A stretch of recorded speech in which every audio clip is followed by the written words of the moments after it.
Le GP Explorer, 2 éditions, 24 youtubeurs dans des Formule 4 dans une course de 15 tours. Si vous avez vu cette course, vous avez sûrement voulu faire la même chose, mais comme vous savez à quel point ça coûte cher, vous avez décidé d'organiser votre propre course sur un jeu vidéo. Vous cherchez, et là, F1 24, F1 23, iRacing, Assetto Corsa.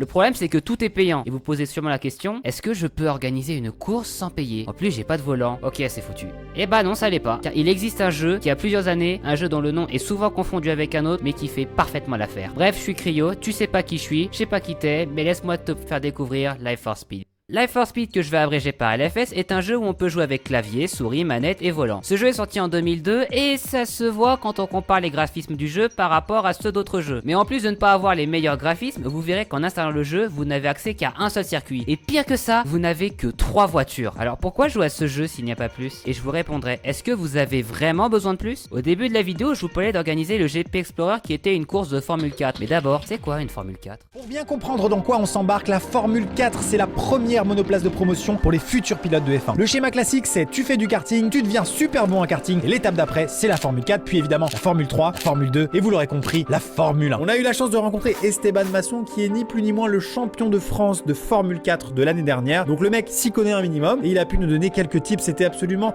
passionnant. Attention, la Formule 1 est beaucoup plus exigeante, hein. La Formule 4, elle ne fait que 180 chevaux, mais moins de 600 kg, et le rapport poids-puissance est complètement délirant. C'est pour ça qu'on a vraiment de quoi s'amuser, et se faire vraiment peur. Sauf que ça c'est la pyramide actuelle et encore elle est pas complète car rappelez-vous que ce jeu date de 2002. Quel est le rapport avec LFS? Eh bien si vous avez fait attention vous allez remarquer qu'il existe bien une monoplace accessible gratuitement et c'est la formule BMW. Pour ceux qui ne savent pas, la formule BMW est un peu l'ancêtre de la Formule 4 même si les deux ont cohabité pendant un moment. La formule BMW occupait à elle seule 4 championnats: Allemagne, Amérique du Nord, Asie et Royaume-Uni. Alors je vais pas faire une explication détaillée simplement parce que j'espère que monsieur le circuit fasse un jour une vidéo sur la formule BMW. Petit truc sympa à savoir, c'est que si vous tapez Life for Speed sur YouTube, aucun youtubeur francophone n'a fait de la formule BMW sur LFS. Alors que des 3 voitures, c'est clairement la plus rapide et la plus satisfaisante à conduire. Donc nous avons vu que nous avons les véhicules, et pour le circuit...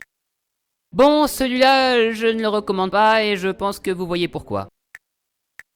Maintenant que nous avons vu les fondamentaux, on peut réellement se concentrer sur la conduite. On commence par le premier virage qui est aussi le virage des terroristes. Je rigole pas les gars, rappelez-vous on peut être max 12 sur une course et dans ce virage il faut freiner avant de tourner. Bon forcément comme dans tous les virages, le problème c'est que vous pouvez freiner plus tard pour dépasser la personne devant vous. Alors déjà si tu doses mal le frein tu te sors et en plus tu risques de cogner quelqu'un, donc ne tentez pas de freiner plus tard au premier virage, au moins après le départ. Je vous dis pas non plus de le faire aux autres mais ça ne dépend que de vous. Alors pour l'instant j'ai dit que ça s'applique aux 2 circuits et c'est normal, ils n'ont qu'une différence. Sauf que là où le circuit historique est plus simple, c'est la longue ligne droite après le premier virage. Pourquoi? Et bien sur le circuit historique, après le premier virage, vous continuez tout droit. Sauf que si quelqu'un vous a trop gêné, que vous glissez à la sortie, et ben vous avez une petite courbe qu'on peut appeler l'échappatoire, et cette petite courbe peut vous sauver la vie, car certes vous perdez des positions, mais au moins vous êtes toujours en course. Alors que dans le circuit GP, il n'y a pas cette ligne droite directe après le premier virage, vous devez forcément passer par la courbe, sauf qu'elle est giga serrée, et c'est là où tu vois ceux qui savent conduire, car déjà essayer de dépasser dans cette situation, et ensuite les mecs qui vont essayer de dépasser au premier virage, peuvent toujours réessayer sur cette partie. Sauf que vu qu'ils savent pas conduire la plupart du temps, voilà ce qui arrive. Bon là, on a passé, très peu de temps, mais quand même une grosse partie de la vidéo, à parler du premier virage. Mais bonne nouvelle, c'est tout ce que je vais vous expliquer. Simplement car le circuit, il est immense, il y a plein de manières de conduire dessus, et il est super large. Donc les batailles peuvent être très très belles. Et puis, n'ayez pas peur de faire des accidents ou des erreurs, car vous en ferez forcément. Et c'est comme ça que vous apprendrez à conduire. Un peu comme dans la vraie vie en fait, sauf que dans la vraie vie, t'as pas le respawn. Et c'est là que la vidéo s'arrête, simplement car je pense que la meilleure chose pour vous est de découvrir le jeu par vous-même. Et si vous voulez, peut-être que je vous expliquerai les fonctionnalités de ce jeu.